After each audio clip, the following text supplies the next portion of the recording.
அடியனுடைய குருநாதர் ஸ்ரீ சுகப்பெரும் மகர்ஷி அடியனுக்கு ஆணையிட்டதற்கிணங்க அடியன் தொடர்ச்சியாக 7 அமாவாசை, தை மாதம் முதல் ஆடி அமாவாசை வரை தொடர்ச்சியாக 7 அமாவாசை, அந்த இரவு பொழுதிலே அமாவாசை திதி இருக்கின்ற பொழுதிலே நாம் அஷ்டபைரவர், அகோரமூர்த்தி, வீரசரபேஸ்வரர், ஆபிசார கணபதி சகித மகா பிரித்திங்கரா யாகத்தை நடத்தி கொண்டு வருகிறோம்.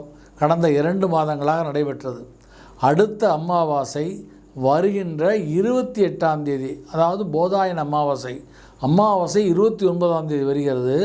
ஆனால் இரவு பொழுது அந்த 28ஆம் தேதி வெள்ளிக்கிழமை என்று தான் வருகிறது. அதனால் 29ஆம் தேதி மாலை 4:30 மணியுடன் அந்த அமாவாசை முடிந்து விடுகிறது. எனவே அந்த நாள் அந்த போதாயன அமாவாசை என்றுதான் இரவு பொழுதிலே அமாவாசை திதி இருப்பதினால் இம்மாதத்தினுடைய அமாவாசை நாம் அந்த 28ஆம் தேதி வெள்ளிக்கிழமை என்று இந்த அமாவாசை மகா பிரித்திங்கரா யாகத்தை நடத்த உள்ளோம். எனவே இந்த யாகத்திலே, இந்த 7 அமாவாசை யாகத்திலேயும் அனைவரும் கலந்து கொள்ள அடியேன் வேண்டுகோளை விடுத்திருக்கிறேன்.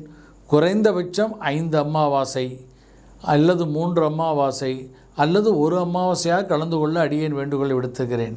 அந்த அடிப்படையில் 2 அமாவாசை கலந்து விட்டது. எனவே இதுவரை இந்த 2 அமாவாசை கலந்து கொள்ளாதவர்கள் இன்னும் வரக்கூடிய 7 அமாவாசை கலந்து கொண்டால் இது ஒரு கோர்ஸ். அடியனுடைய குருநாதர் சுகப்பிரமர் சொல்லியிருக்கிறார்.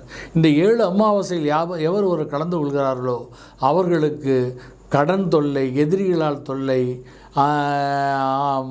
திருஷ்டி உபாதை, சத்ரு உபாதை, ஏவல், பில்லி, சூனியம், அகால துர்மரணங்கள், பிதிர்சாபங்கள், பிதிர்தோஷங்கள் போன்ற அனைத்து பிரச்சனைகளிலிருந்தும் விடுபட்டு அவர்கள் பலனடைவார்கள் என்று அடியனுடைய குருநாதர் எனக்கு ஆணையிட்டிருக்கிறார்.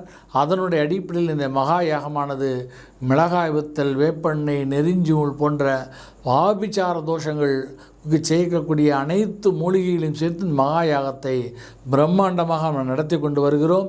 எனவே இந்த யாகத்தில் இதுவரை பங்கு பெறாதவர்கள் உடனடியாக இந்த பதிவை கண்டவுடன் உடனடியாக அடியனுடைய அறக்கட்டளை தொடர்பு கொண்டு, நம்பரை தொடர்பு கொண்டு தாங்கள் பதிவு செய்து இந்த யாகத்திலே நேரடியாகவும் கலந்து கொள்ளலாம்.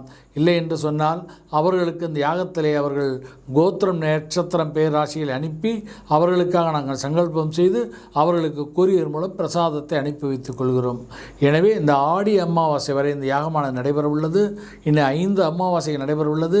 எனவே இந்த 2 அமாவாசையில் விடுபட்டவர்கள் தொடர்ச்சியாக இந்த 5 அமாவாசை கலந்து கொள்ள அடியேன் வேண்டுகோள் விடுத்துக் கொள்கிறேன். ஏற்கனவே 2 அமாவாசை கலந்து கொண்டவரும் மேலும் இருக்கக்கூடிய 5 அமாவாசைகளும் கலந்து கொண்டு பலனடைய அடியேன் வேண்டுகொள்கிறேன்.